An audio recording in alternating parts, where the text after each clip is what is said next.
నమస్కారం అండి.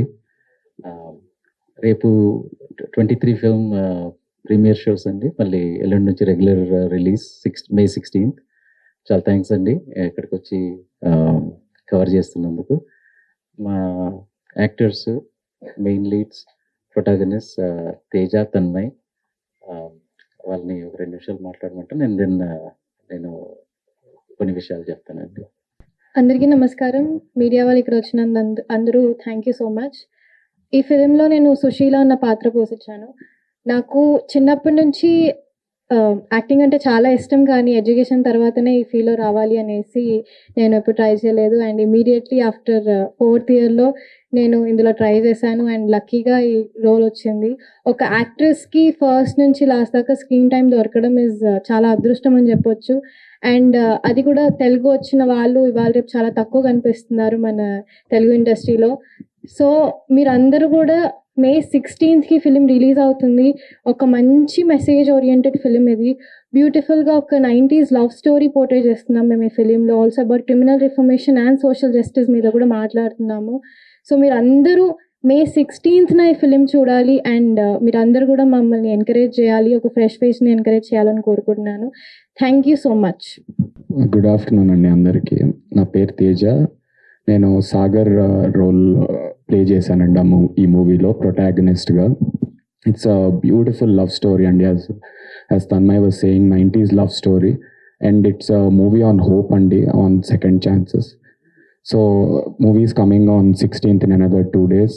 Please do support us and watch the movie. Thank you. So ముందు చెప్పినట్టుగా రేపు ప్రీమియర్ షో అండి అండ్ May 16th రిలీజ్. ఈ సినిమా 91 Chunduru massacre, 93 Chilakaluripet bus burning incident, 97 Jubilee hills bomb blast, ఈ 3 ఇన్సిడెంట్స్ ఆధారంగా చేసుకున్న సినిమా అండి. But 90% of the film 93 Chilakaluripet bus incident అండి. దాంట్లో ఈ అబ్బాయి వీళ్ళ ఫ్రెండ్ బస్సుని తగలబెడతారు. బట్ ఈ అబ్బాయి అమ్మాయి వీళ్ళది మెయిన్ లవ్ స్టోరీ. ఇది 90% ఆఫ్ ద ఫిల్మ్ అండి. చుండూరు చూపించింది జస్ట్, ఇంకా చిలకలూరుపేట చూపించింది ఏంటంటే దీనిలో బస్ తగలబెట్టిన తర్వాత 23 మెంబర్స్ చనిపోవడం అనేది చాలా పెద్ద పాపం. అది పెద్ద సిన్, పెద్ద క్రైమ్. దానికి వీళ్ళు అనుభవించాలి. కానీ మిగతా 2 కేసెస్ జస్ట్ పెట్టిన రీజన్ ఎందుకంటే దాంట్లో ఇంకా పెద్ద క్రైమ్స్, కానీ వాళ్ళు తప్పించుకున్నారు. ఆ కాంట్రాస్ట్ ఆఫ్ జడ్జిమెంట్స్ చూపించడానికి ఆ 2 వాడుకున్నామండి. But 90% of the film Chilakaluripet bus incident ఎందుకు జరిగింది, ఎలా జరిగింది, జరిగిన తర్వాత వాళ్ళు జైల్లో ఏమైంది, ఇప్పుడు ఏమైంది పరిస్థితి, విక్టిమ్స్ పాయింట్ ఆఫ్ వ్యూ నుంచి కూడా అండి. వీళ్ళు అప్పుడు చనిపోయిన వాళ్ళ పరిస్థితి ఏంటి, వాళ్ళ పిల్లల పరిస్థితి ఏంటి, ఇది ఫిల్మ్ అండి టోటల్గా. బట్ బేసిక్గా స్టోరీ వరకు వచ్చేసరికి ఒక బ్యూటిఫుల్ లవ్ స్టోరీ. ఈ అబ్బాయి అమ్మాయిది ఒక 32 సంవత్సరాల జర్నీ ఎలా జరుగుంటుంది స్టార్టింగ్ నుంచి ఎండింగ్ వరకు అనేది మెయిన్ స్టోరీ అండి. సో కొంతమంది అడుగుతారు అసలు ఇప్పుడు ఏం అవసరం ఉంది, అది ఎప్పుడో జరిగింది ఇది కదా అని. నేనేమంటానంటే ఇప్పుడు కూడా జస్టిస్ అనేది అందరికి సమానం కాదు. డబ్బులున్నా, మీకు పవర్ ఉన్నా, ఇన్ఫ్లుయెన్స్ ఉన్నా మీకు వేరేలాగా ఉంటుంది, ఆ లేని వాళ్ళకి వేరేలాగా ఉంటుంది అని కొంచెం మార్పు ఏమైనా బెటర్ వచ్చిందా అంటే నాకు డౌటే అండి. ఎందుకంటే హైకోర్టు వరకు వెళ్ళి, సుప్రీంకోర్టు వరకు వెళ్ళి ఫైట్ చేసే రిసోర్సెస్ ఉన్న వాళ్ళకి వేరే జడ్జిమెంట్ వస్తుంది, ఇవి లేని వాళ్ళకి వేరే జడ్జిమెంట్ వస్తుంది. అది అప్పుడేం మారలేదు, ఇప్పుడు కూడా సేమ్. సో కొంతమంది అప్పుడు ఇన్సిడెంట్స్ ఇప్పుడు రెలవెంట్ అవసరం అంటే నేనైతే 100% రెలవెంట్ అంటానండి. ఇన్సిడెంట్స్ ఓ జర్నలిస్ట్కి 24 అవర్స్లో సుప్రీంకోర్టు దగ్గర నుంచి బెయిల్ వస్తుంది. ఇప్పుడు కూడా ఇంకొక జర్నలిస్ట్కి 2 సంవత్సరాలు పడుతుంది.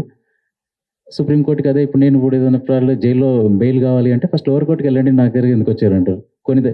సో ఈ డిస్క్రిపెన్సీస్ ఏంటి ఇప్పుడు కూడా రిలవెంట్, అందుకనే సినిమా తీయడానికి రీజన్. ఇంకొకటి నేను అనుభవించింది ఇప్పుడు ఎంత కష్టం అనేది. నేను సెన్సార్ ఇది చేసినప్పుడు ఫస్ట్ అసలు సెన్సార్ గురించి నాకు కంప్లైంట్స్ ఉన్నాయి. బట్ ఫస్ట్ మంచి విషయాలు చెప్పాలండి. 0 కరప్షన్ ఉంది, ముందులాగా కాదు, స్మూత్గా ఉంది. నాకు వచ్చిన అతను ఫస్ట్ చాలా రెస్పెక్ట్ఫుల్గా మాట్లాడారు, జెంటిల్మెన్గా చేశారు. సో నాకు ఈ కట్స్ ఇచ్చినప్పుడు నేను అన్నప్పుడు ఇప్పుడు మళ్ళీ రివైజింగ్ కమిటీకి వెళ్ళాలి, నాకు అంత రిసోర్సెస్ లేదు, టైం లేదు. సో ఇప్పుడు నార్మల్ పర్సన్కి హైకోర్టు, సుప్రీంకోర్టుకి వెళ్ళే స్తోమత ఎందుకు ఉండదో, నాకు వెళ్ళే టైం లేదు, ఇప్పుడు రిలీజు ఇన్ని గొడవలు.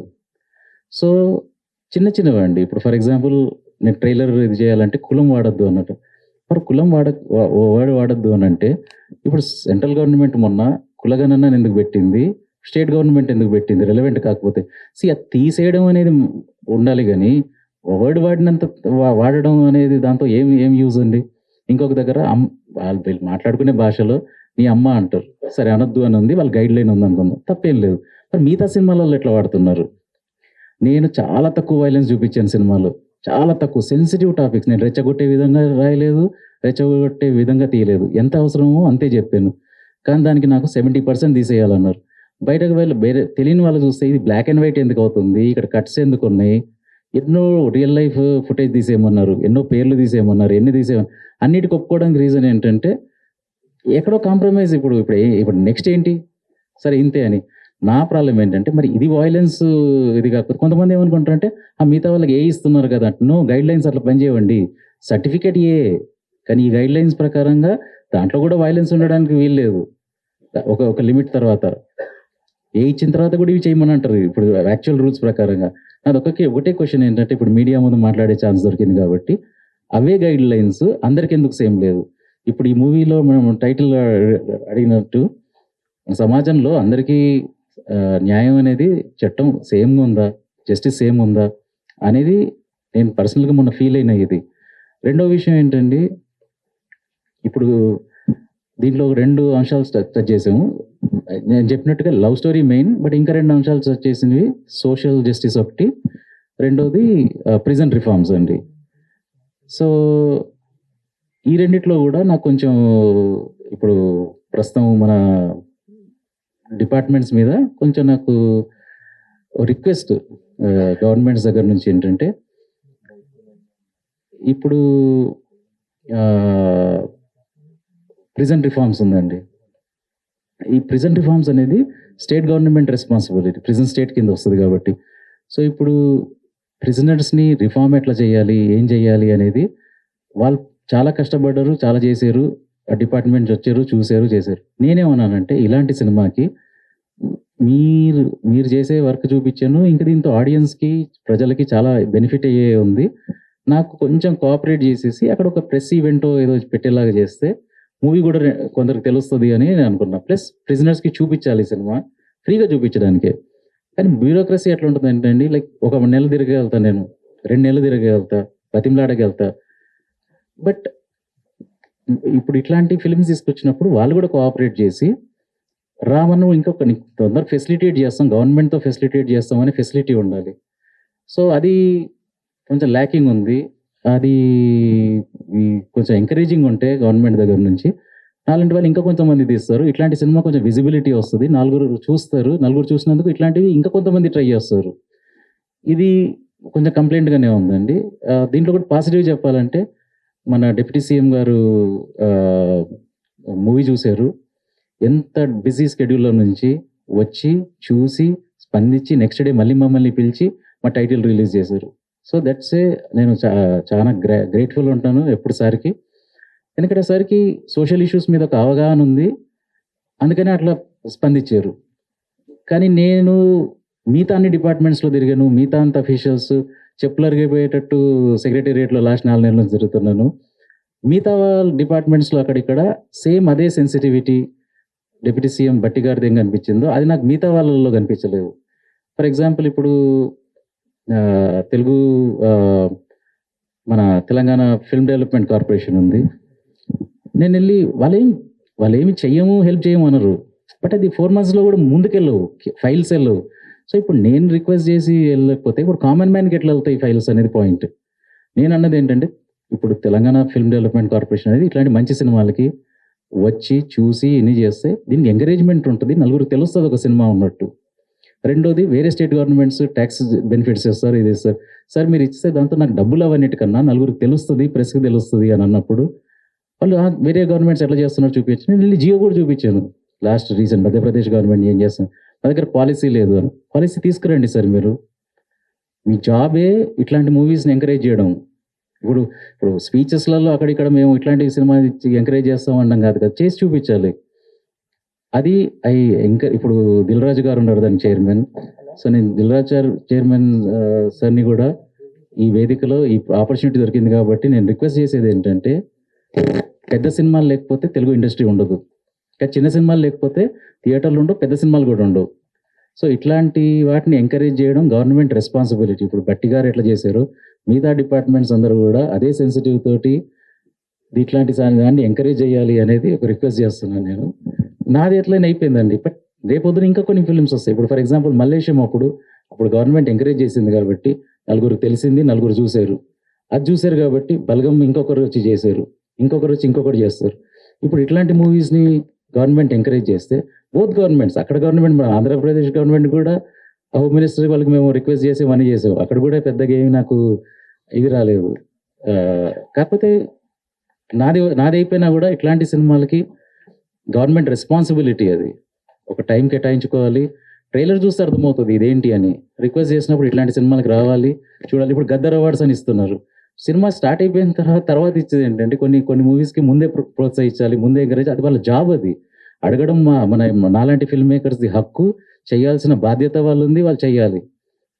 గద్దర్ అని పేరు పెట్టుకుంటే కాదు కదా, అట్లాంటి విలువలు ఉన్న సినిమాలకు ఏమున్నాయో అది చేయడం, అది గవర్నమెంట్ జాబ్. అది నా sincere request both governments, Andhra Pradesh government. ఇప్పుడు ఆంధ్రప్రదేశ్లో కూడా ఇప్పుడు మన డిప్యూటీ సీఎం గారు మన క్యాస్ట్ ఇట్లా ప్రాబ్లం ఉంది అన్నారు, వాళ్ళ కాన్స్టిట్యూషన్స్లో మన ప్రాబ్లం అయింది అది. సో ఇట్లాంటిది ఎవరైనా జెన్యున్గా తెచ్చినప్పుడు బోత్ స్టేట్ గవర్నమెంట్స్కి నా సైడ్ నుంచి రిక్వెస్ట్ ఏంటంటే, they have to come forward, encourage, చేతి పట్టుకొని వాళ్ళు ఎంకరేజ్ చేసి ఇట్లాంటివి చేస్తే ఇంకొక నలుగురు వచ్చి ఇలాంటి సినిమాలు తీస్తారు. ఇది నా సిన్సియర్ రిక్వెస్ట్. ఇప్పుడు పట్టి గారు మాకు ఎట్లా హెల్ప్ చేశారు, అసలు ఎట్లా స్పందించారు, మిగతా డిపార్ట్మెంట్స్, మిగతా గవర్నమెంట్ అఫీషియల్స్, హోప్ఫుల్లీ ఈ రిక్వెస్ట్తో ప్రిజన్ అఫీషియల్స్ కూడా, నేను నెలలు అయితే తిరగలేను, ఒక ఛాన్స్ ఇచ్చి ఫ్రీగానే కదా, డబ్బులు ఏం ఖర్చు లేవు, కానీ దానికి ఒక ఎఫర్ట్ ఉంటుంది. మేము ఎన్నిసార్లు రిక్వెస్ట్ చేసినా రండి చూపించండి మీ ఫిల్మ్ ప్రిజనర్స్కి ఫ్రీగా, కానీ ఫెసిలిటేట్ చేసి నేను ఇంతవరకు వెళ్ళగలుగుతా, కానీ అక్కడ నుంచి గవర్నమెంట్ కూడా రావాలి. ఇప్పుడు అది ఈ సిన్సియర్ రిక్వెస్ట్, ఇది కంప్లైంట్ లాగా కాదు, రిక్వెస్ట్ లాగా ప్లీజ్ కన్సిడర్ చేయండి. రాజు గారు అంటే బట్టి గారు వ్యక్తిగతంగా స్పందించారా గవర్నమెంట్ నుంచి? అంటే పోస్టర్ రిలీజ్ చేసి ఆయన పర్సనల్ ఒపీనియన్ షేర్ చేసుకుంటూ పోస్టర్ రిలీజ్ చేశాడు సినిమా చూసి, గవర్నమెంట్ నుంచి కాదు కదా.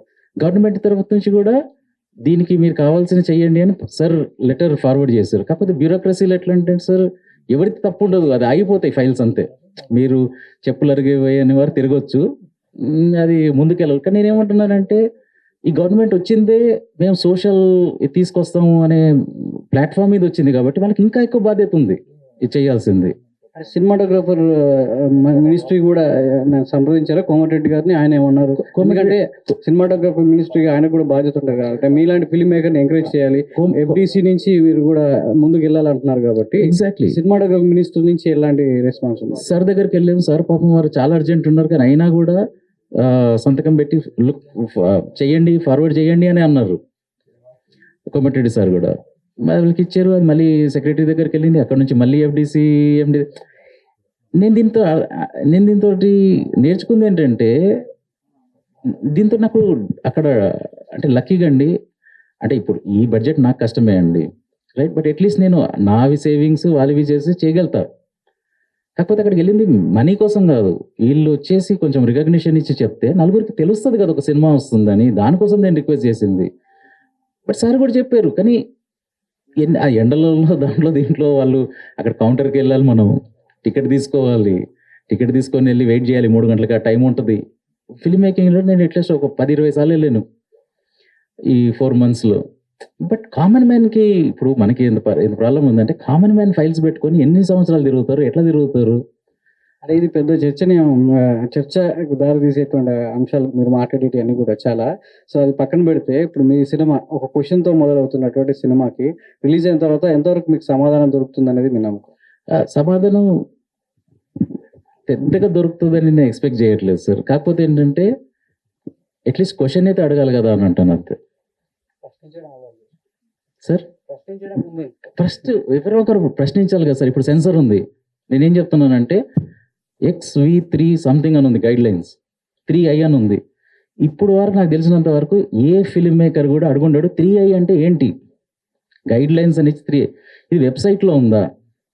ఇప్పుడు ఇండియా డిజిటల్ అయిపోయింది, అది ఇది అయిపోయింది అంటే ఏ డిజిటల్ ప్లాట్ఫామ్లో ఉంది? ఏదైనా ఇన్ఫర్మేషన్ బ్రాడ్కాస్టింగ్ దగ్గర ఎక్కడైనా ఇవి మా సెన్సర్ గైడ్ లైన్స్, దీంట్లో ఈ బూత్ ఉంటే మేము ఇవ్వము అని ఒక గైడ్ లైన్ ఉంటే 3I అంటే ఇది అనేటప్పుడు మనందరం చదువుకున్న వాళ్ళేం కదా, ముందంటే మనకు అర్థం కాదు కదా అనుకుందాం. ఇప్పుడైతే మనం చదువుకోగలుగుతాం కదా, ఒక రోజు కాకపోతే 2 రోజులు అర్థమవుద్ది. బట్ ఈ క్వశ్చన్ కూడా ఎవరు చేయలేదు కదా. 3I అంటే ఎక్కడ ఉంది అనేది మా గైడ్ లైన్స్ ఎక్కడైనా పెట్టండి. ఫిల్మ్ మేకర్గా it's right of me to ask. కాకపోతే అక్కడ ఎక్కువ ఎందుకు గొడవ పెట్టుకొని ఎందుకు రావాలి అంటే, ఇంకా అది ఫిలిం రిలీజ్కి ఉంది, ఇంకా నేను అది ఫైట్ చేయాలా, ఇది ఫైట్ చేయాలా. కాకపోతే ఏంటంటే ఈ ఫోరంలో కూడా ఎందుకు ఎవరు మాట్లాడరు అంటే, నెక్స్ట్ ఫిలిం మళ్ళీ సెన్సార్ వాళ్ళు ఆపేస్తే ఎట్లా అని భయానికి మాట్లాడరు. అదే ఇప్పుడు గవర్నమెంట్కి కానీ ఇప్పుడు నేను ఓపెన్గా నేను దిల్ రాజు సార్ని ఇప్పుడు చైర్మన్గా అయ్యారంటే చాలా పెద్ద బాధ్యత అది. ఇప్పుడు సార్ ఒక దాంట్లో కరెక్ట్గా చెప్పారు, ఏమని పైరసీకి ప్రతి ఒక్క ప్రొడ్యూసర్ వస్తాడు నా దగ్గరికి ఫిలిం రిలీజ్ ముందు, కావద్దు సార్ మీరు ఏమైనా చెయ్యండి అంటారు, తారగానే వెళ్ళిపోతారు, ఎట్లా సాల్వ్ అవుద్ది అన్నారు. 100% కరెక్ట్. కానీ అది ఎప్పుడు పవర్ లేనప్పుడు, మీరు ఒక ప్రెసిడెంట్ ప్రొడ్యూసర్స్ ఉన్నప్పుడు. బట్ ఇప్పుడు మీకు పవర్ ఉంది, చైర్మన్, మీరు పోలీస్ని మీరు తీసుకురావచ్చు, మీకు ఒక క్యాబినెట్ మినిస్టర్ హోదా ఉంది. సో ఇప్పుడు పైరసీకి ఇప్పుడు నెక్స్ట్ ఏంటి, మీరు ఏం చేశారు? ఇప్పుడు మీరు ఒక 10 year మీకు 4 ఏళ్ళు 5 ఏళ్ళు వచ్చినప్పుడు మీరు వెళ్ళిపోయేప్పుడు ఒక మార్క్ వదలాలి. మీకు ఇండస్ట్రీ ఎక్స్పీరియన్స్ ఉంది, మీరేన్ని దెబ్బతిన్నారు మీ మూవీ దాంతో, కానీ ఇప్పుడు మీకు పవర్ కూడా ఉంది.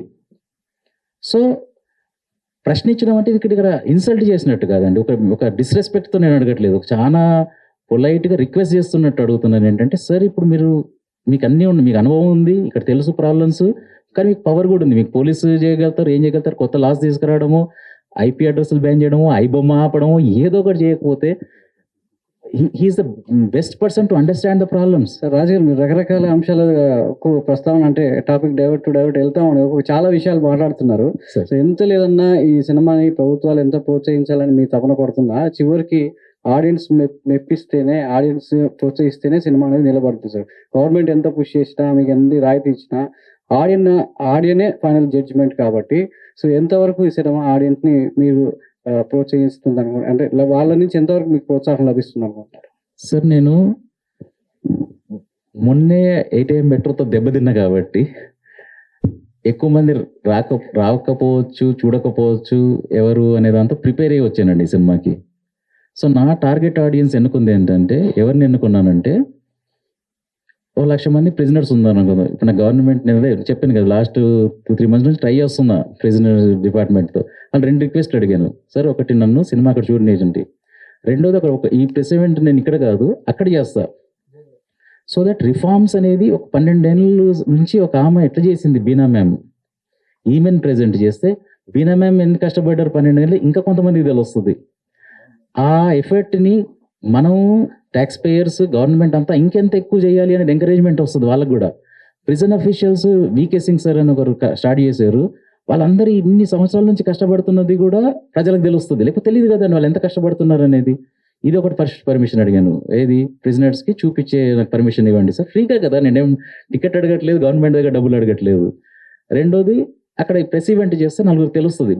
అఫ్ కోర్స్ నా సినిమాది 4 తెలవాలనేది ఒక ఉద్దేశం అండి. బట్ వీళ్ళందరూ చేసిన బీనా మ్యామ్ గురించి తెలుస్తుంది, VK సింగ్ సార్ ఎట్లా స్టార్ట్ చేశారు తెలుస్తుంది, దాని రిజల్ట్స్ ఏంటి, ఇవన్నీ డిస్కస్ చేయొచ్చు దాంట్లో.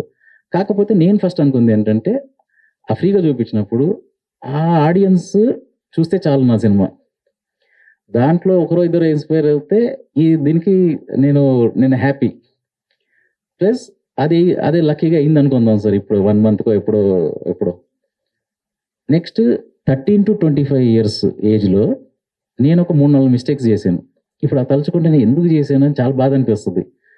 మేబీ సినిమా చూస్తే కొంతమంది నాలాగా తర్వాత బాధపడకుండా ఏదో కొంతమంది అయినా అయితే అది సెకండ్ సార్ ఆడియన్స్. నాకు ఈ 2 తీరినా ఈ సినిమాకి నాకు వేరే ఆడియన్స్ రిజెక్ట్ చేసిన, డబ్బులు రాకపోయినా, ఇవన్నీ ఇవి క్యాల్కులేట్ చేసుకునే వచ్చాను నేను. బట్ ఈ 2 కాకుండా కూడా ఇంకా కొంతమంది నచ్చి చూస్తే బోనస్ అని భావిస్తా, సంతోషపడతా. బట్ రాకపోయినా కూడా నేను అది ఆ ప్రిపరేషన్తో వచ్చాను. అది సార్, అంటే మా సినిమా ఎక్స్పీరియన్స్ పెరిగిద్ది, మీకు కష్టాలు పెరుగుతున్నట్టు ఉన్నాయి సార్. అంటే ఈ సబ్జెక్ట్ నేను ఎంత చేయగలుగుతా దానికన్నా పెద్ద సబ్జెక్ట్ సార్. అంటే in terms of actors, locations, budget అని, ప్లస్ సెన్సిటివ్ టాపిక్ ఏంటంటే దాన్ని రెచ్చగొట్టే విధంగా తీయకుండా చాలా దాన్ని సెన్సిటివ్గా చేసి ఉన్న హేట్రెడ్ని ఇంకా కొంచెం కలపడానికి చేయాలి అని అంటే కొంచెం చాలా కత్తి మీద సాము లాంటిది, చాలా కష్టమైన ఎఫర్ట్. సో చాలా కష్టమైంది సార్ ఇది. బట్ ఆ ఇంటెన్షన్ ఏదైతే ఉందో అది మంచి ఇంటెన్షన్ కాబట్టి దాన్ని ఇది ఎంత కష్టమైనా చెప్పాలి అనే దాంతో ముందుకెళ్ళింది సార్ ఇది. మీ ఆలోచన ధోరణి ఇలాగే ఉంటుందా, లేకపోతే మళ్ళీ మేము చూసే రెగ్యులర్ స్టోరీస్కి వచ్చేస్తారా 23 తర్వాత? అంటే ఆ రెగ్యులర్ స్టోరీస్ చేయడానికి చాలా మంది ఆల్రెడీ ఉన్నారు సార్. దాన్ని నేను చేయాల్సిన అవసరం లేదు. ఏదైనా ఐడియా ఎవరైతే చెప్పట్లేదో అట్లాంటి ఐడియా వస్తే చెప్తాను. దానికి రెగ్యులర్గా చెప్పేశారు ఆర్ ఇంకా చాలా మంది చెప్పేవాళ్ళు ఉన్న దాంట్లో మాత్రం నేను చేయకుండా అదే ఉంటాను. చెప్పాలని కాకుండా ఎంటర్టైన్ చేయాలి అనే ఉద్దేశంతో సినిమాలు తీసే ఉద్దేశం. అంటే ఇది ఎంగేజింగ్ ఉంది కదా సార్. సార్ ఎంటర్టైన్మెంట్ అంటే నేనేమంటానంటే as long as it's engaging it's entertainment. 2 గంటలు వాళ్ళకి కూర్చున్నారు కుర్చీలో అంటేనే అది ఎంటర్టైన్మెంట్. అది సీరియస్ సబ్జెక్ట్తో కొంతమందికి రావచ్చు, దీంట్లో మంచి లవ్ స్టోరీ ఉంది, ఆ లవ్ స్టోరీని చూసి ఎంటర్టైన్ అవ్వచ్చు, కొంతమంది కామెడీతో అవ్వచ్చు, కొంతమంది వైలెన్స్ అవ్వచ్చు, ఇవి రకరకాల విధంగా. బట్ 2 గంటలు వాళ్ళని ఈ సినిమాతో మనం కూర్చోబెడితే అది కూడా ఎంటర్టైన్మెంట్ సార్. ఎందుకంటే మంచి లవ్ స్టోరీ ఉంది, మంచి ఎమోషన్స్ ఉన్నాయి. ఎమోషన్స్ నచ్చే వాళ్ళకి మాత్రం ఖచ్చితంగా నచ్చుతుంది సార్ సినిమా. మీకు అంటే గవర్నమెంట్ సైడ్ నుంచి కానీ, ఫిల్మ్ డెవలప్మెంట్ కార్పొరేషన్ నుంచి కానీ మీకు సపోర్టింగ్ హ్యాండ్ సినిమాకి దొరకలేదు అనే ఒక అసంతృప్తి చాలా చాలా గట్టిగా కనిపిస్తుంది. చాలా అసంతృప్తి ఉంది సార్. అంటే ఏంటి దీని మీద మీకు మళ్ళీ మీరు సినిమా అయిపోయిన తర్వాత మీ పనిలో మీరు పడిపోతారు, అవును. కానీ ఒక ఇష్యూని అడ్రస్ చేశారు కదా. సార్ నాకున్న పవర్ సారీ నాకున్న ఆపర్చునిటీ ఏంటంటే ఇక్కడ ఒక ఆపర్చునిటీ దొరికింది కాబట్టి నేను క్వశ్చన్ రేజ్ చేయగలను. ఈ సినిమా దిగలను కాబట్టి 2-3 క్వశ్చన్స్ అడిగాను. నాకు కేపబిలిటీ ఇంతే సార్ నాది. ఇంకా కొంతమంది క్వశ్చన్స్ అడగాలి, గవర్నమెంట్ పాజిటివ్గా తీసుకోవాలి. ఇప్పుడు నెగిటివ్ కూడా తీసుకోవచ్చు, వీడేంటి మమ్మల్ని ప్రశ్నించే అనొచ్చు, లేకపోతే అరే వీడు అన్న 2-3 పాయింట్లు కరెక్టే ఉన్నాయి కదా. అదే సార్, ప్రశ్నించడమే ప్రజాస్వామ్యం కదా. అంతే సార్, అంతవరకు నేను చేయగలుగుతా. దీంతో ఇంతకన్నా ముందు మనం ఫైట్ చేయగలుగుతామా అనేది సార్. ఇప్పుడు నేను ఇప్పుడు ఈ సినిమా తీసాను, ఒక అంశం టచ్ చేశాను, అంతవరకే నా కెపాసిటీ. ఇంకొకరు వచ్చి దాన్ని ఇంకొక ప్రశ్న అడగాలి, ఇంకొకటి అడగాలి. సో మీరు అన్నట్టు దీని తర్వాత మర్చిపోయి వెళ్ళిపోతాను, రేస్ చేసేసి వెళ్ళిపోతాను, పట్టుకొని కూర్చోను అనేది ప్రాక్టికల్ సార్. ఎందుకంటే వెళ్ళి జాబ్ చేసుకోవాలి. కానీ అది అందరిది, మిగతా వాళ్ళందరిది కూడా రెస్పాన్సిబిలిటీ ఉంటుంది కదా సార్. మిగతా వాళ్ళు ఇప్పుడు ఇంకొకటి రేస్ చేస్తారు, ఇంకొకరు గవర్నమెంట్ అఫీషియల్. సార్ నాకు ఈ ఫిలింలో మీరు ఆడియన్స్ దగ్గర నుంచి ఏమన్నారు అనేది ప్రిజెంట్ డిపార్ట్మెంట్స్ అందరు వచ్చి చూశారు సార్. అందరు బాగుందన్నారు. కానీ కొంచెం కింద లెవెల్ అఫీషియల్స్ 2-3 వచ్చి పక్కకు వచ్చేసిన తర్వాత అన్నారు, మేము అసలు పొద్దున్న నుంచి రాత్రి వరకు ప్రిజనర్స్తోనే ఉంటాం, రాటి తేలిపోయాం. ఈ సినిమా చూసిన తర్వాత మా జాబ్ మేము ఇట్లా చేయొద్దు, ఇంకా ఎంపతితో వాళ్ళు మంచిగా ట్రీట్ చేసేలా చేయాలి అని వచ్చి చెప్పి వెళ్ళారు సార్. నాకు ఆల్రెడీ నా సినిమాకి నేను తీసిన ఆబ్జెక్టివ్ రీచ్ అయిపోయింది ఒక విధంగా చూస్తే. ఇంకా 2 ఉన్నాయి, వాళ్ళు ఇంకా criminal. This it self is a huge compliment. ఒకరు ప్రిజనర్స్లో వర్క్ చేసే వాళ్ళ ఎంప్లాయీసే వాళ్ళు వచ్చి మేము ఎలా చూడాలి అనేది మేము మార్చుకోవాలి రేపటి నుంచి అని అన్నారు సార్. మారుతారా పక్కన పెట్టిన ఆలోచన వచ్చింది ఎంత ఇంకేం కావాలి సార్ అసలు. బట్ మీరు అన్న మళ్ళీ క్వశ్చన్కి వచ్చేసరికి నేను ఇంతనే చేయగలుగుతాను సార్. క్వశ్చన్ అది కూడా నాకు ఆపర్చునిటీ దొరికింది కాబట్టి నేను రేజ్ చేశాను. సెన్సార్ విషయంలో కూడా తక్కువ సమానం ఎక్కువ సమానం అనేది కనిపించింది 100%. అంటే మేము కొన్ని సినిమాస్ లో ఈ డైలాగ్ ఎలా వదిలేస్తారని మేము ఆశ్చర్యపడిన సందర్భాలు కూడా ఉన్నాయి. కరెక్ట్. కానీ ఇలాంటి సోషల్ ఇష్యూ ఉన్న సినిమాలో మీకు సెన్సార్ మోర్ ఆర్మ్ ట్విస్ట్ చేసిందని అనిపిస్తుంది. అని ఆర్మ్ ట్విస్ట్ అనట్లేదు సార్. నాకు వచ్చిన ఎవరైతే ఆరో ఉన్నారో జెంటిల్మెన్, నా ఒకటే పాయింట్ ఏంటంటే ఈ జెంటిల్మెన్నెస్ ఇంకా రూల్స్ మీద అవ్వట్లేదు ఎందుకు లేదనేది. నాకు ఇక్కడ కష్టపెట్టారు అనేది కూడా అడగట్లేదు. ఐదర్ అన్ని లిబరల్ చేయండి, ఒక గైడ్ లైన్స్ పెట్టిన గైడ్ లైన్స్ పబ్లిష్ చేయండి ఎక్కడైనా మనం చదువుకోవడానికి. బట్ కొంచెం అసంతృప్తి ఎందుకు ఉంటుంది అంటే సార్, నేను సెల్ఫ్ సెన్సర్షిప్ పెట్టుకొని తీసిన సినిమా. మీరు ఒక పద్ధతిగా సపోజ్ బయట అనుకుంది సార్, మీరు ఒక దొంగతనం చేయొద్దు, అబద్ధాలు ఆడొద్దు, ఇట్లాంటివి 10 పెట్టుకొని మీరు వెళ్తున్నారు. ఇంకొకరు వచ్చి నువ్వు చేయొద్దు అన్నప్పుడు మీకు నేను చేస్తున్నా కదా మీరు ఎందుకు చెప్తున్నారు అన్నట్టు ఉంటుంది. అది కొంచెం అషేమ్డ్ ఫీల్ అవ్వాలి మనం. మనకు ఒకరు వచ్చి సెన్సర్ నువ్వు ఇట్లా తీయొద్దు ఇట్లా చెయ్యొద్దు అని అంటే మన జాబ్ మనం సరిగ్గా చేసుకోలేనట్టు. అక్కడ మనని ఒకరు సెన్సర్ మనని ఇవి చెయ్యనంటే మనకేమైంది, మన బ్రెయిన్ ఏమైంది, రాసేటప్పుడు ఏమైంది, తీసేటప్పుడు ఏంది, మనకెందుకు లేదు అనే ఒక I should feel ashamed to get a comment something like that to trim something. Sir మీ మాటలో ఏమిటంటే మీరు బాగా వ్యాస్ట్ నాలెడ్జ్, ఎక్కువ నాలెడ్జ్ ఉన్న పీపుల్లా కనిపిస్తున్నారు. అయితే మీ సినిమాలని ఈ టైప్లోనే ఉంటాయా ఫ్యూచర్లో? ఇంకా అదే సార్ నేను అంటే ఏంటంటే ప్రస్తుతానికి అసలు నెక్స్ట్ సినిమా తీసే ఏ ఆలోచన లేదు సార్. ఎందుకంటే ఇది చాలా కష్టమైన పని.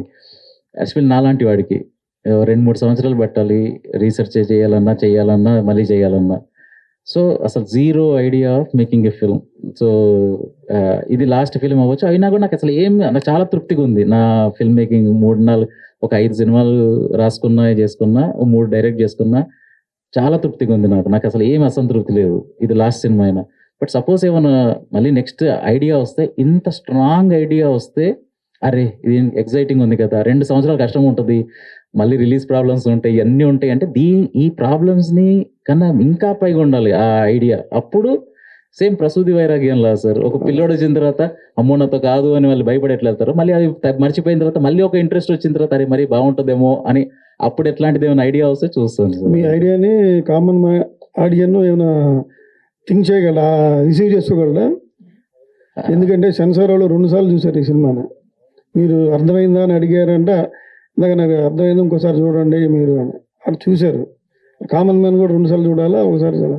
లేదు సార్, అంటే నేను సారీ నేను మరి సరిగ్గా ఎక్స్ప్లెయిన్ చేయలేదేమో సార్. మీకు అర్థమైందా అన్న తర్వాత నేను ఎక్స్ప్లెయిన్ చేసిన తర్వాత నా బయట ఉండమన్న తర్వాత వాళ్ళు మళ్ళీ చూడలేదు, వాళ్ళు మళ్ళీ డిస్కస్ చేసుకున్నారు వీడన్న పాయింట్లో. అందుకని నేను I have great respect to the officer who came. ఎందుకంటే నా మాట కూడా విన్నారు. నుంచి ఇంకా కట్స్ దగ్గర నేను కొంచెం ఇది ఉన్నాను, బట్ వాళ్ళు బయటికి రమ్మని వీడన్న పాయింట్లో కరెక్టే ఉంది కదా, ఈ సినిమా తర్వాత ఏంటి, వీళ్ళు బయటికి ఎట్లా వచ్చారు థియేటర్లో నుంచి, ఇంకా హింస చేయాలని వచ్చారా, చెయ్యొద్దని మీకు ఏమనిపించింది అన్న తర్వాత నన్ను కూర్చోబెట్టి నన్ను నెక్స్ట్ క్వశ్చన్ ఏం అడిగారంటే, సార్ నీకు 23 అని టైటిల్ చూస్తుంటే ఏం గుర్తొస్తుంది నీకు?